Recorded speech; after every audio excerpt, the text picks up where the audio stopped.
welcome, and welcome to those in the room. Thank you for joining us, and thank you to Esther and her team for organising this lecture. So my name's Emma Pullen, and I'm a senior lecturer here in the School of Sport, Exercise and Health Sciences.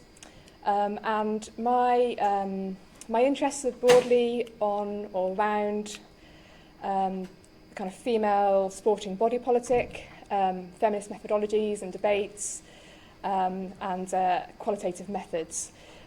But my interest recently in the last few years has been on the topic of pregnancy in elite athletes.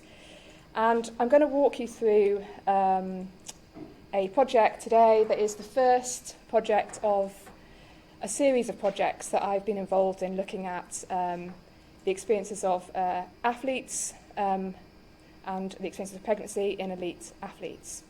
And this one was with UK Sport, in collaboration with UK Sport, looking at the experiences of athletes on the World Class programme.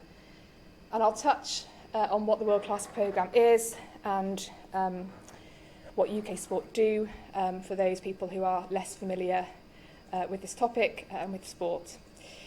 And the reason why UK Sport, I'll do that in a second, but the reason why UK Sport was interested in doing this piece of research was because they were thinking about developing some pregnancy guidance for their athletes and wanted to get a sense of what that might look like.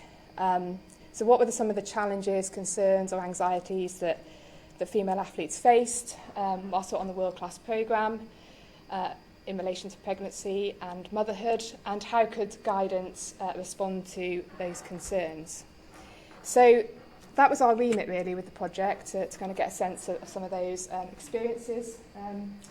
And the data from this project informed the pregnancy guidance, UK Sports pregnancy guidance, which was at the time published in 2021. So this project kicked off around 2020. The guidance was published in 2021.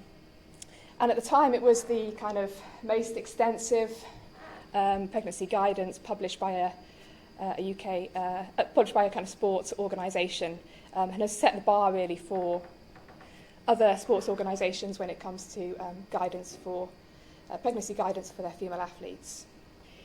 Since then, I've also worked with UK Sport on another project that sort of stemmed out of the first project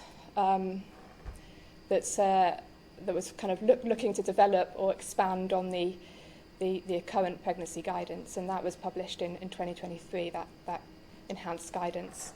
But today I'm going to focus on the first project. So, good. So for those that are, as I said, for those that are kind of less familiar with UK Sport and the World Class programme, so UK Sport are the UK's kind of high-performance sports body or sports agency that oversees the high-performance sporting ecosystem in the UK. And the World Class programme is one of their initiatives, a lottery-funded initiative that looks to identify and support athletes, the most talented athletes, to medal success at the Olympic Games, Paralympic Games, and other major championships. And it does this through kind of coaching and competition support, medical support, coaching support, and also a contribution to living costs. And there's various kind of tiers of support offered by UK Sport. So the athletes that you're seeing at the Olympic Games would have come up through this World Class programme. I think what's important to note, though, and it's important to note because it kind of forms a part of the wider context for this project and the data that I'll show you today, is the athletes that are on the World Class programme are not employed by UK Sport. They're not employees. So that's important to note because it does have an impact on the discussion we'll have later around sort of maternity rights, maternity support, and what can be offered in the context of high-performance sport. So that's a kind of backdrop. Okay. So, as I said, this project sort of kicked off around 2020. And as I was kind of putting together the project brief for UK Sport, I was kind of involved in kind of looking at the literature, looking at the studies that had been published. And at the time, there was a fairly small body of work on this topic. So between the years of 2000 and 2019, there was around kind of 14 published papers, 14 published academic studies on this topic. And then between 2020 and 2024, so the last kind of 4 years, there have been around 25 published papers, and that's growing. So there's an increasing number of papers being published on this particular topic. So it's really gained quite a lot of kind of academic interest, and it's perhaps unsurprising in some ways if we consider the wave of media attention on elite athlete mothers that has occurred in the last few years, and with some kind of high-profile cases. So, for instance, in the US context, Nike faced widespread criticism in 2020 when Allyson Felix, who is one of the most decorated female athletes, certainly the most decorated kind of 400-metre track athletes of all time, revealed that during a contract renegotiation with her sponsor Nike, they had allegedly asked her to take a significant pay cut when she became pregnant, and refused to kind of guarantee support when she returned following childbirth. So there was that case which had a lot of media attention, and kind of, Allyson Felix has written a number of kind of articles on that particular case. And in the UK, there's also been a number of British athletes talk openly about this issue too. Helen Glover, Laura Kenny, and GB rower Matilda Hodgkins-Byrne, who spoke to the BBC about how pregnancy in elite sport was treated as an illness. And these particular high-profile cases kind of bring into sharp focus the lack of maternity rights and support for female athletes, as well as some interesting ideas and kind of discourse around the pregnant female sporting body. And this is in part why this topic is so important, because this kind of antagonistic relationship between pregnancy and elite sport that we see through some of these media cases clearly presents a challenge for more gender equitable and inclusive visions of sport. So the Paris Games will be the first Games to achieve full gender parity, and that's been celebrated. It's been a big kind of talking point around the Games. Yet if we take a look behind the numbers, we do continue to see kind of deep inequities in practice, policy, access, provision, research, leadership in sport.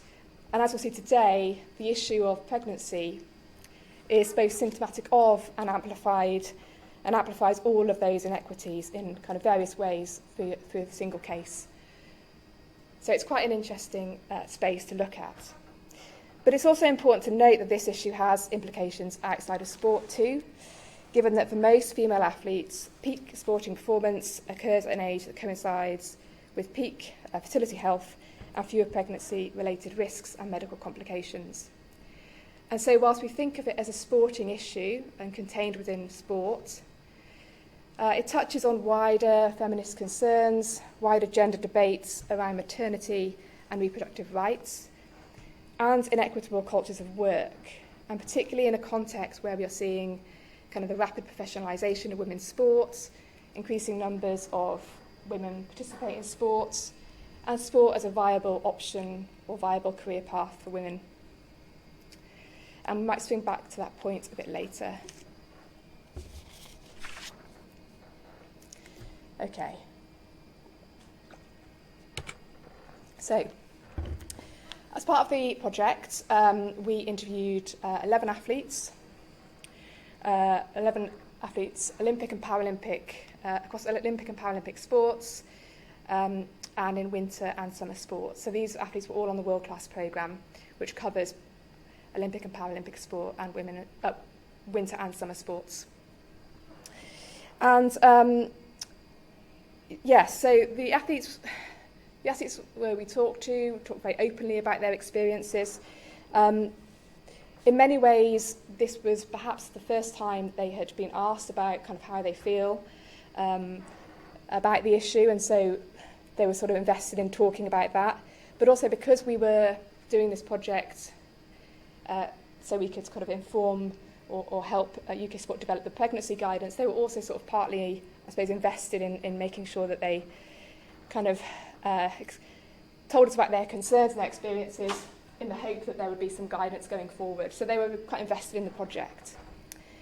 And of course, the challenge with research on pregnancy, athlete pregnancy, particularly kind of elite athletes, is that there isn't actually that many athletes that sort of go through pregnancy and return to sport and kind of continue to be successful. And in this case, there wasn't that many athletes that became pregnant and returned to the programme. So the numbers that we see here, the 11 athletes we spoke to, it's a relatively small sample, but representative if we consider the wider context. And some of these athletes were pregnant at the time we interviewed. Some of them were, had been pregnant and were reflecting on their experience. But quite a few of them were at their age, at that career point in their career where they were just considering pregnancy and were thinking of becoming mothers. So we were speaking to them too. Okay, and the findings that I report today reflect the current environment and culture at the time that we did the research. So since this project, there has been 2 sets of published pregnancy guidance published, quite a few changes in relation to how athletes feel on the world-class programme, how pregnancy is managed on the world-class programme. So just a kind of reminder that this is, the data here is drawn from a particular time, a particular context. And so as we're reading it, we just keep that in mind. And I'll talk a little bit about some of the changes that's happened, some of the changes that have occurred in relation to pregnancy, the management of pregnancy on the world-class programme, through the publication of the new guidance at the end of the presentation. So today, I'm going to just discuss kind of four kind of interconnected findings. There was a lot more from the data, but just to contain it today, I'm going to speak to these four themes. And you'll see, as we go through the presentation, you see how sort of they interconnect. Okay, so many of the athletes that we spoke to had a kind of strong kind of preconceived idea that elite sport and motherhood were incompatible, and that becoming pregnant would essentially be the end of their career. And this is a finding that is persistent across most of the qualitative literature on this topic. It's a finding that you see in the papers published in 2009, and it's a finding that we still see in many of the published papers in 2020. So this kind of narrative, this discourse is clearly quite persistent and quite pertinent. And this was articulated by most of the athletes that we spoke to. And a lot of the time it stemmed from partly not knowing anyone that had managed to do this. So when we asked them, do you know of anyone that has successfully sort of become pregnant on the world-class programme and then maintained performance, come back and continue to perform? And they would say, no, we don't know anyone. And so that kind of feeds this idea that you become pregnant and essentially you're choosing an end of your career because no one has done this successfully. No one has managed to kind of become pregnant and return successfully. And that's also a trend that we see beyond the world-class programme. Okay, so whilst we have seen an increasing number of athlete mothers, it's still relatively small. It's still a relatively small number if we consider the number of female athletes that do compete at that level. So the question then is why? What are the kind of levers behind this?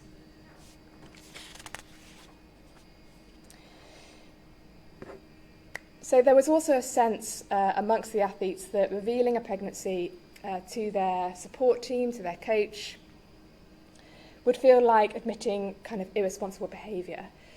They would feel like they'd done something wrong if they had to say, yeah, and I've become pregnant, or I'm choosing pregnancy. And this quote kind of speaks to that.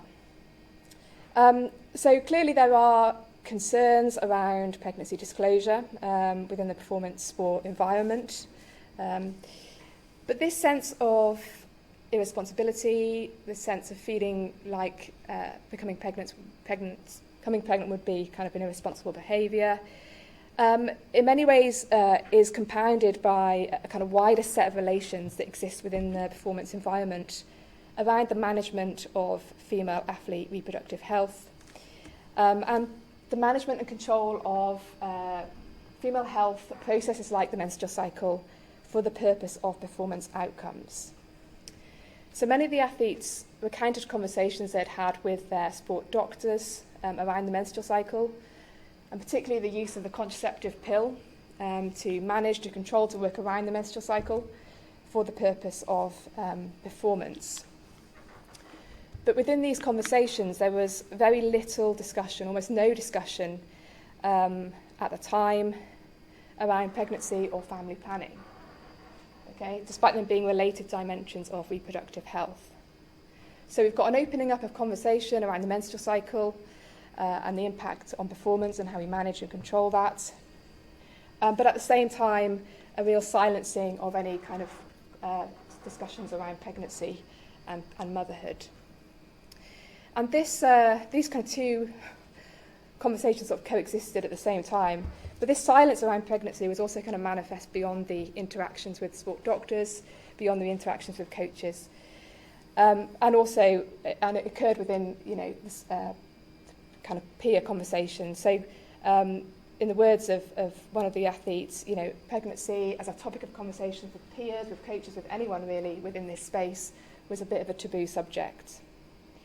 So when I was thinking with some of this data, and particularly with this quote, I'm wondering, well, to what extent does the context and specific set of relations around the management of kind of things like the menstrual cycle, how does that influence the experience of pregnancy disclosure and kind of reinforce this idea that pregnancy in this space is a problem?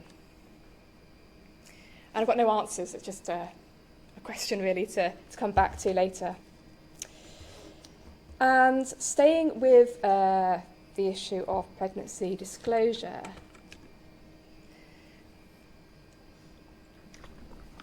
a further compounding factor and a key challenge in the performance sport environment is the extent to which many of the leadership, coaching team, many of the kind of team surrounding the athlete, the positions were occupied by men.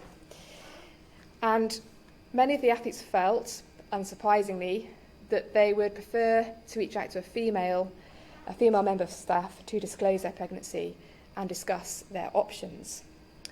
But in many instances, there was no obvious female member of staff to speak with.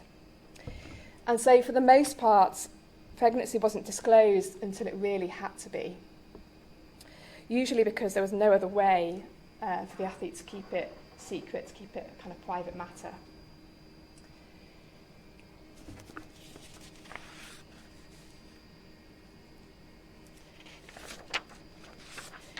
And many of the athletes explained how exhausting it was to kind of keep it a secret in many ways, to not be able to reveal it to anyone within the sporting setup. Because so much of what they do was so highly monitored and the body so visible within these spaces that it became a real effort to keep it a secret. So there was also a significant kind of emotional labour, if you will, attached to the issue of pregnancy disclosure. And the absence of women in these spaces, the absence of the lack of women in kind of coaching positions, in leadership positions within sports is nothing new. We know that from kind of previous work, from previous research. But it does form an important dynamic in the set of relations around female athlete health and pregnancy. And I think what this data captures here is the implications of what is a kind of persistent structural inequality, i.e. the lack of women in these spaces, the lack of women in these positions, on the issues of things like pregnancy and pregnancy disclosure. And I expect the wider management and conversations around female athlete health.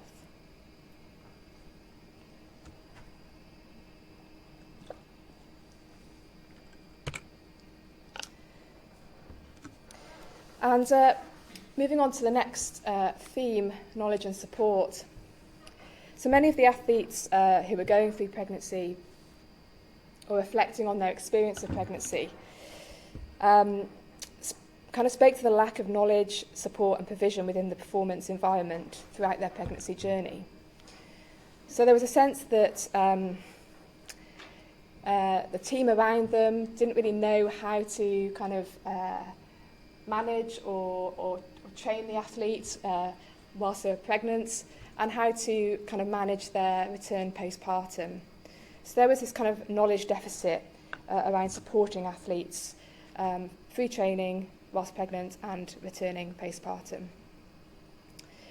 And again, perhaps that is finding is quite unsurprising. You know, we know that there is, again, a significant lack of research and knowledge around safe levels of exercise or safe intensities of exercise for pregnant women, let alone elite athletes. And of course that stems in part, of course, from the kind of historical paternalism and current kind of social anxieties around both the sporting female body and also the pregnant body. So it's all part and parcel of I think, those kind of anxieties around pregnant women, pregnant bodies, and exercise being one of those. And there was also a sense that even if one did manage to return to sport postpartum, there was no provision at all for any childcare. And managing childcare with training commitments, with competition commitments, the busy schedules of training and competition was simply not feasible. Often training was at difficult times, early morning, later in the evening, and of course competition, you'd go away for quite a significant amount of time. So they felt there was kind of no way to kind of manage childcare within those requirements. But there was also a sense that athletes said they felt there was a kind of idea that on the world class programme, providing provision, the sense that providing provision for them was somehow antithetical to the idea of kind of performance and the performance ethos and focus of the programme. So, for athletes to kind of maintain funding on the programme, they have to medal, they have to perform at the highest level. And of course, the whole programme is based around performance as the kind of outcome. And athletes felt that for them to even consider childcare or some sort of provision would be sort of antithetical to that kind of performance ethos.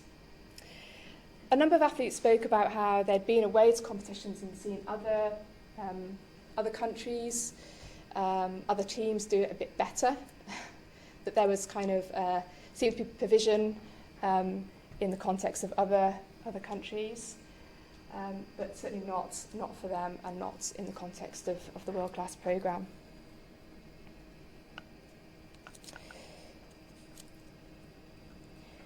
And I think this highlights an important issue if we take the view that the performance sport environment is a work environment, or if we see the performance sport environment as a work environment. And if we take that view, then we can begin to see how kind of inequitable it is in terms of providing kind of provision, in terms of kind of the needs of female athletes compared to male athletes. But of course, you might not consider the performance sport environment as a work environment. So it depends what view you take, really. Okay, the other important theme that came through was timing. So athletes had to really consider when was the best time to start a family. And this wasn't a simple decision because they had to think about those 4-year cycles, those Olympic and Paralympic cycles, which happen every 4 years, because those games had implications on funding. Okay, they had implications on whether they could stay on the programme. They had to perform at the highest level at those games in order to kind of demonstrate, in order to kind of demonstrate performance outcomes and kind of maintain their position for funding. So it wasn't a simple decision. And they had to kind of balance that with, if they decided to go ahead and do another 4 years to kind of park motherhood, to say, okay, not at this time, maybe in 4 years after the next games. If they decided to make that decision, they then had to kind of think about where they would be in 4 years' time in terms of their career and also in terms of age. So for athletes at a certain point in their careers, at a certain age, this became quite a critical question, really. Do they go for another 4 years, or do they stop and decide to start a family now? And the discussions around pregnancy within the discussion around the timing of pregnancy within the performance sport space kind of amplifies the reality that elite female athletes face, insofar that peak sporting performance coincides with peak fertility and fewer pregnancy-related risks. And so this question around timing is intractably tied with questions around what the body can do and when in relation to its performance and reproductive capacities.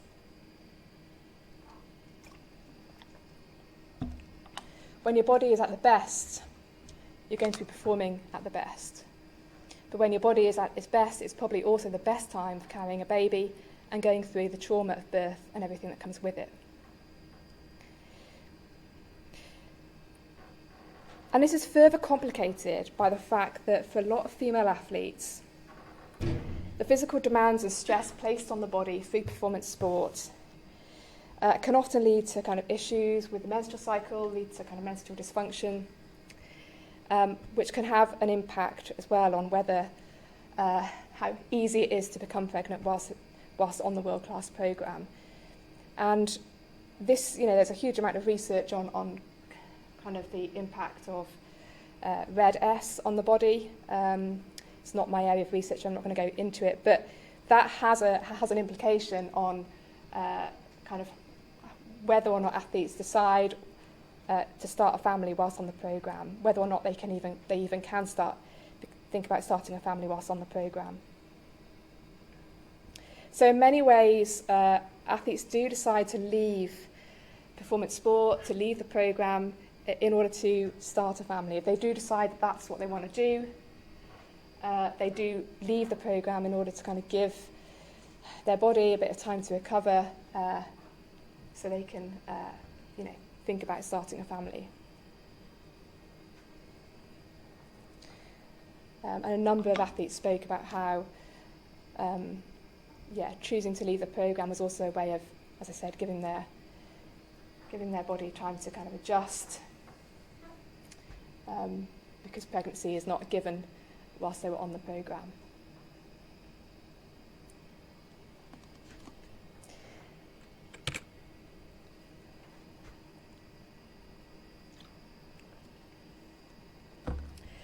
And so I think it's important to recognise that the reality of pregnancy and the challenges that exist around pregnancy for elite female athletes is shaped by a blending of biological and social forces. So it's what we might term as a biocultural issue in that sense. And whilst that might appear obvious, it is important to emphasise, because if we are to question why there are very few elite female athlete mothers, and if we are to challenge the idea that motherhood and elite sport are incompatible, we must firstly recognise how biological and performance capacities are co-implicated. And to address this issue equitably, we need to ensure any pregnancy provision engages with the material and reproductive limits of the female body within the performance sport environment.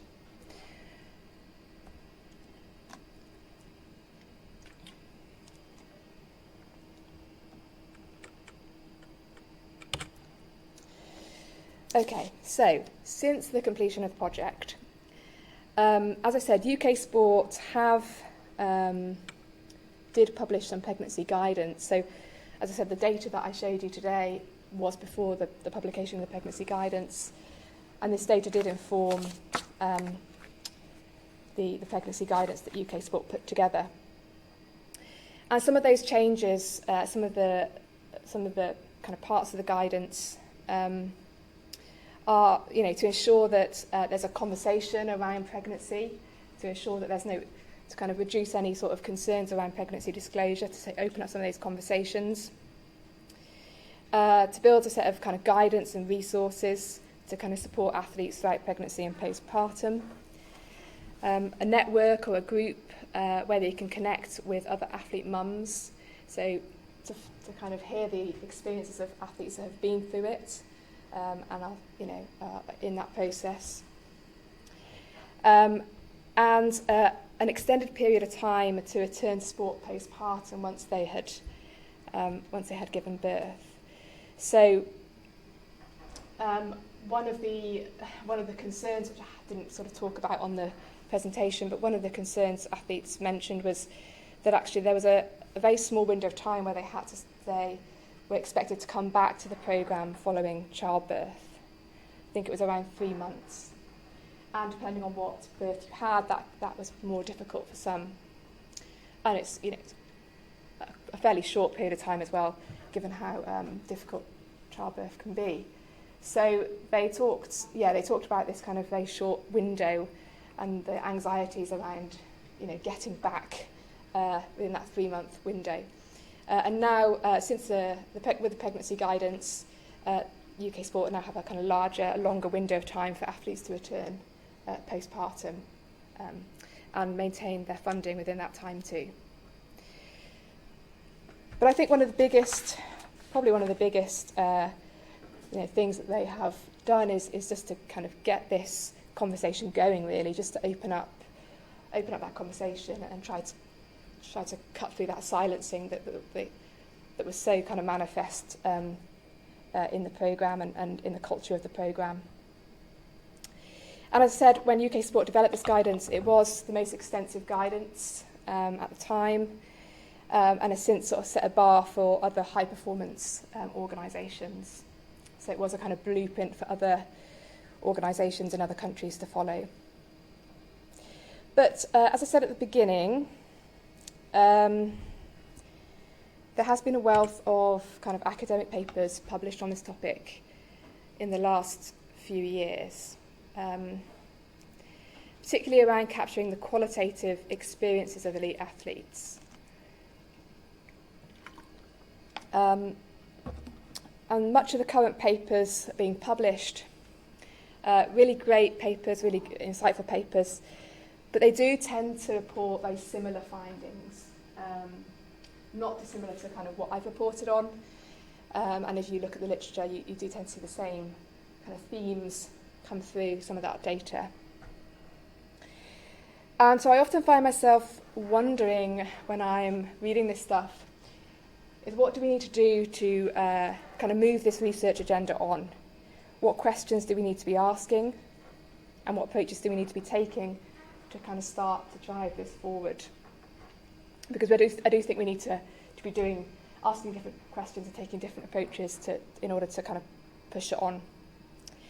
So I would argue that our questions need to take a more intersectional focus. So when we talk about female athletes, who are we actually referring to?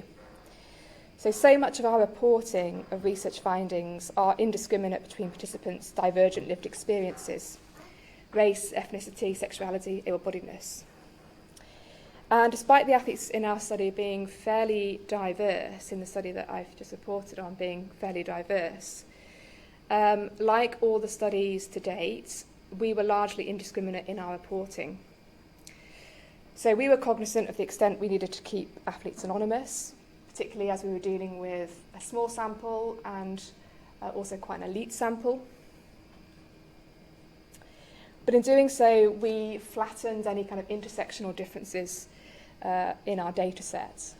And we see this time and time again in research, right? So the demographics that is captured tend not to capture any kind of intersectional differences.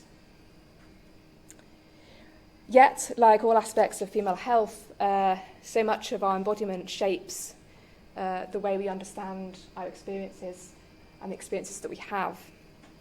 And we need to kind of understand these differences in order to get a kind of better, more holistic picture of what's going on in this space. I would also suggest that we need to engage with a broader variety of data sources in future that go beyond the qualitative interview. So there is an opportunity to consider research designs that are maximally inclusive of data, which can shed light on some of the complexities in the kind of biocultural relations that underpin pregnancy experience. So much of the biological body is materially and socially cultured, but it's very difficult to kind of reveal those intersections or those interactions in single data sources or through single data sources. Okay, so we need to start thinking about bringing data sources together and working in those spaces between the data sources. Okay. And I'm just going to, I guess, finish, I suppose, by just recognising the progress that we've made in this space within the last few years, and at the same time the work still to be done. So we are living through a bit of a cultural moment where we are seeing increased support for pregnant athletes, more so than ever before. But there continues to be issues around maternity rights, support and provision, access. And of course, pregnancy is just one of a number of issues that female athletes face as a result of some of those kind of deep-seated gender inequities that exist within and outside of sporting spaces. And I think there is room as well, as part of thinking around kind of different research approaches, different uses of data, to also think about how we connect the dots between different issues that are clearly interlinked and interconnected, but we look at it in kind of as a single issue.